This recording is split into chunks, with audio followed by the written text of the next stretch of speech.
and the next topic is all about registration.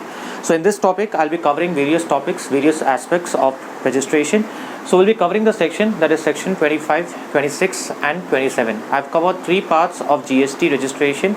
Part 1, that is all about section 22, person liable for registration, and then part 1 also consists of section 23, which is person not liable for registration.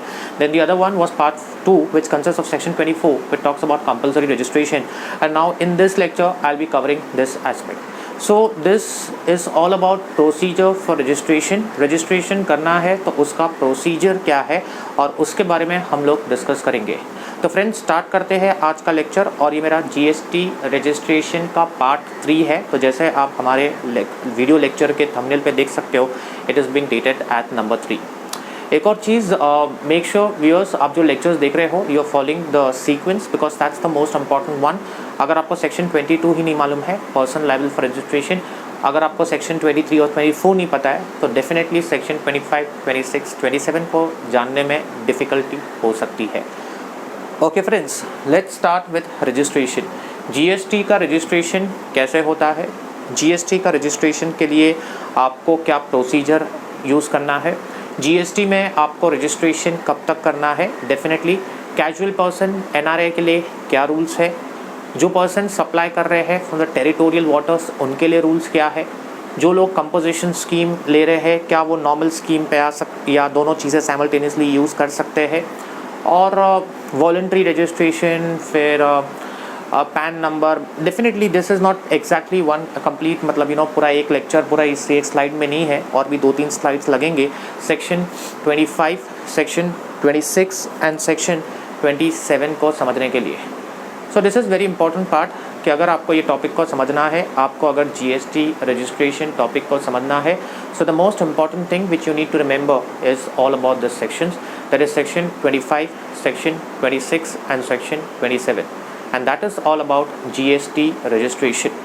तो start करेंगे आज का lecture and start करेंगे आज का जो topic है GST registration पे.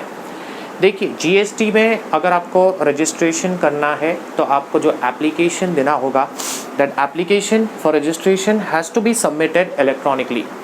तो जीएसटी रजिस्ट्रेशन में the application which will be making, I will be talking about the forms in the next lecture, in the upcoming lecture, in the next session, in the next slide, that will be part 4.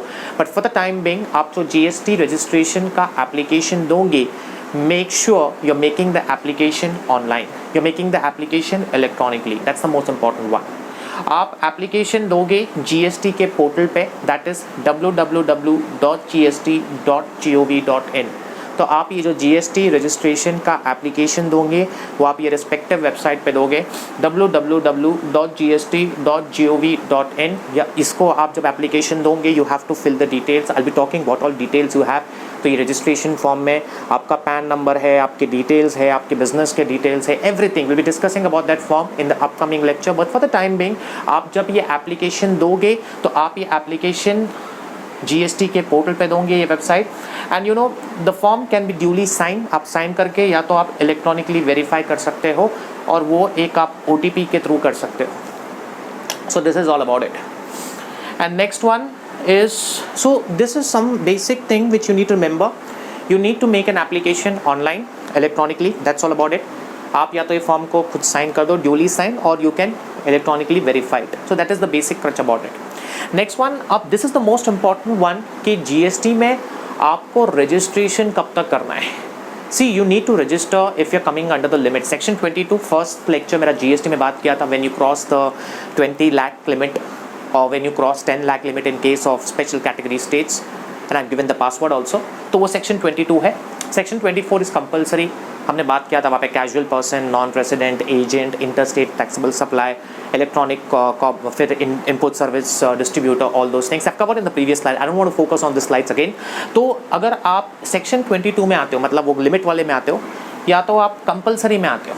Now try to understand this. You need to remember these two sections most importantly, because these two sections will help you when you have to go for the registration. अगर आप 20 lakh cross करते हो या तो आप 10 lakh cross करते हो special category states में, ये था सेक्शन 22 ऑफ द जीएसटी का act, and section 24 was about compulsory registration. तो अगर आप ये सेक्शंस में आते हो तो 30 days from the date from which it becomes liable, तो you have to make this registration and this registration has to be made within 30 days from the date on which he becomes liable. तो एक बार आपने limit cross कर दिया, जो भी है 20 लाख 10 लाख, या आप कंपलसरी रजिस्ट्रेशन में आ गए, तो फिर आपको 30 डेज के अंदर you are liable, within 30 days you become liable. और यहाँ पे आपको एप्लीकेशन कहाँ देना है? In the state of the union territory where you are liable. तो आप सेक्शन 22 में आते हो या आप सेक्शन 24 में आते हो, वॉट एवर द केस में भी, आपको 30 दिन, जैसे आपने वो 20 लाख क्रॉस किया या 10 लाख क्रॉस किया कंपलसरी में तो इमीडिएटली, तो आपको 30 डेज के अंदर you have to make the application and the application has to be made in the state or the union territory from where you become liable. Next one is casual person. Casual person और NRI के लिए rules क्या है? So that is all about it. तो casual person और NRI, इनके बारे में हम समझेंगे। कैजुअल पर्सन यानी वो इंसान जिसका कोई फिक्स प्लेस ऑफ बिजनेस नहीं है। Again I have covered this definition in my definition lecture. Who keeps on moving and who has no fixed place of business in India and who is supplying goods, and you can see the first lecture GST basic introduction. Casual person को वहाँ पे define किया गया है, NRI को भी define किया गया है, who is a non-resident and who is doing or conducting any business in India, उसको बोलते हैं NRI। इन लोगों को commencement business commence करने के 5 days पहले ही अपने आप को register करना पड़ेगा, and same in the state or the union territory in which he becomes liable। तो दिस इज़ वेरी इंपॉर्टेंट। अगर आप एक कैजुअल टैक्सेबल पर्सन है, if you want to elaborate this definition, I will prefer you, I will recommend you to go and watch my previous lecture, that is GST introduction. May be in the third or the fourth part I have covered this definition, and NRI is also covered in my definition lecture. So first we have covered the definition. तो अगर आप एक casual person हो या अगर आप एक NRI हो, तो आप जब बिजनेस कमेंस कर रहे हो, तो बिजनेस कमेंस करने के पहले के 5 डेज में, सो बोला गया है 5 days prior to commencement of business. तो when you commence your business 5 days before you have to do the registration। और कहाँ से आपको रजिस्ट्रेशन करना है? In the state or the union territory from which he is liable। So that is all about a casual person and that is all about an NRI। तो casual person and NRI, उसके बारे में बहुत ही clear है। Business commence करने के 5 days पहले ही आपको कम से कम रजिस्ट्रेशन कर देना है, please 5 days prior to commencement of business, और कहाँ से, जिस स्टेट या जिस यूनियन टेरिटरी से आप एक्टिविटी करने वाले हो। Now this is the most important one. अगर आप टेरिटोरियल वाटर्स से सप्लाई कर रहे हैं, you know what is the territorial water, कितने नॉटिकल माइल्स तक वो है, एवरीथिंग हैज बीन कवर्ड। तो ये टेरिटोरियल वाटर्स से अगर आप सप्लाई कर रहे हो, तो same within 30 days from the date from which becomes liable for registration. और कहाँ से करना है आपको? वो कोस्टल स्टेट पढ़ लेता है, फिर मैं इसका एक्सप्लेनेशन दूंगा कि कोस्टल स्टेट और union territory with the nearest point of the base line is located. तो अगर आप गुड्स सप्लाई कर रहे हो या सर्विसेज प्रोवाइड कर रहे हो फ्रॉम द टेरिटोरियल वाटर्स, तो ऐसे केस में भी आपको 30 डेज में रजिस्ट्रेशन करना है जब आप वो लिमिट क्रॉस करते हो। और कहाँ से करना है? उस कोस्टल स्टेट से करना है या उस यूनियन टेरिटरी से करना है जहाँ से आगे बोला गया है यहाँ पे, which is very much clear to the base line. तो this is all about it. तो अगर आप नॉर्मली हो 30 डेज में अपने आप को रजिस्टर कीजिए स्टेट या यूनियन टेरिटरी से जहाँ से आप सप्लाई करने वाले हो। अगर आप यहाँ पे बोला गया है टेरिटोरियल वाटर्स से सप्लाई कर रहे हो, तो टेरिटोरियल वाटर्स के लिए बोला गया है कि आपको 30 डेज में अपने आप को रजिस्टर करना है। और कहाँ से करना है? वही कोस्टल स्टेट से और वही यूनियन टेरिटरी से। तो you have to see the most important term your is the base line. तो वो बेस लाइन जो है, वो बेस लाइन से नियरेस्ट कोस्टल स्टेट या नियरेस्ट यूनियन टेरिटरी कौन सा है, वहाँ से आपको रजिस्ट्रेशन करना है। See again I am not elaborating the definitions of territorial waters that you call casual person, NRI, agriculturist, because I'm very clear since the first lecture that whatever has been covered in the definitions, that thing will not be repeated again because I've already covered that in the previous lecture. So next, move to the next slide. Okay, registration कैसे होगा? Now there is something to be answered here. Registration आपका state wise होगा, there is no centralise registration. Now what do you mean by that? आपके समझिए business के branches पूरे India में फैले हुए हैं, तो आपको एक रजिस्ट्रेशन, वैसा नहीं कि पूरे इंडिया के लिए एक रजिस्ट्रेशन, हर स्टेट के लिए आपको रजिस्ट्रेशन करना पड़ेगा। That is called as no centralise. So if you have branches which is all over in India, across India, so you have to do registration for each and every state, that's what or each and every union territory। तो centralise registration का concept नहीं है यहाँ पे। समझिए आप महाराष्ट्र, गुजरात में, मध्य प्रदेश में आपका प्रेजेंस है, तो आपको तीनों के लिए एक रजिस्ट्रेशन नहीं, तीनों के लिए 3 रजिस्ट्रेशन करना पड़ेगा। That is all about it. Next one, branches in multiple states will have to take separate state wise registration for the branches। yes, I'm clear with this point। अगर आपके business के multiple branches है in different states, so make sure you're doing the registration in each and every state. तो ये बहुत important है। आपके 5 state में है, मध्य प्रदेश में है, गुजरात में है, महाराष्ट्र में है, then Tamil Nadu is there, Kerala is there. तो you need to make sure कि भाई ये जो 5 स्टेट है, you have to do the registration for all this 5 states, that's more important. Within the states many branches, single registration. एक ही state में आपके बहुत सारे ब्रांचेस हैं। Now I will take an example of Maharashtra. तो महाराष्ट्र में मुंबई है, पुणे है, ऐसे बहुत सारे थाने हैं, और उसके बाद में अलग अलग जगह है। तो सोलापुर है and everything. So you don't have to go for different registration. सारे ब्रांचेस के लिए एक रजिस्ट्रेशन बहुत हो गया। Like for again I give you an example, Maharashtra के अंदर you have so many branches, like Mumbai में है, थाने जोन में है, फिर पुणे में है, then you have in Solapur, Satara and all those things XYZ जो महाराष्ट्र के अंदर आती है।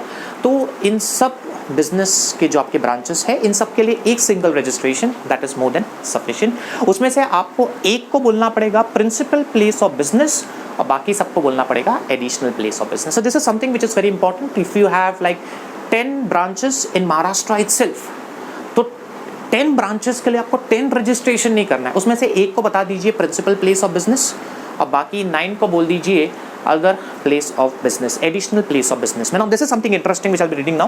Separate registration for different place of business within the state may be granted. Now this is a new amendment which has been introduced. This is a new notification. अभी ये बहुत interesting है। एक स्टेट में, एक ही स्टेट में आपके समझिए 15 ब्रांचेस है, तो you can go for 15 different registration subject to such conditions. Very interesting. मैं पिछले स्लाइड अगर आप देखोगे, मेरे पिछले जो 2 मिनट में मैंने जो कहा, वो वेरी कॉन्ट्राडिक्टरी टू इट। एक ही स्टेट में आपके 15 या 20 ब्रांचेस है, make it very easy, 20 branches है। तो if you want, I am using this word discretionary, it's an optional, it is not compulsory, mandatory for your kind information. एक ही स्टेट के अंदर 20 ब्रांचेस है, तुमको 20 के 20 ब्रांचेस के लिए, if you want to go for separate registration, you may go for it, but subject to conditions. And what are the conditions you have to satisfy there? See, this is in the next one. ऐसा नहीं कि भाई ये notification ने बोल दिया कि भाई अभी समझिए आपका मुंबई में है, आपका पुणे में है, सातारा में है, सोलापुर में है, नासिक में है। So all this you can go for separate registration. सबको अलग अलग रजिस्ट्रेशन कर सकते हो GST में, but there are some conditions and this provision is optional. It is not mandatory for a confirmation. When this notification was out, so there were this rumors in the market, अरे यार अभी सब branches जो state के अंदर है उसका अलग अलग registration. This is wrong. It's optional. It's not mandatory for your kind information. So these things are very important.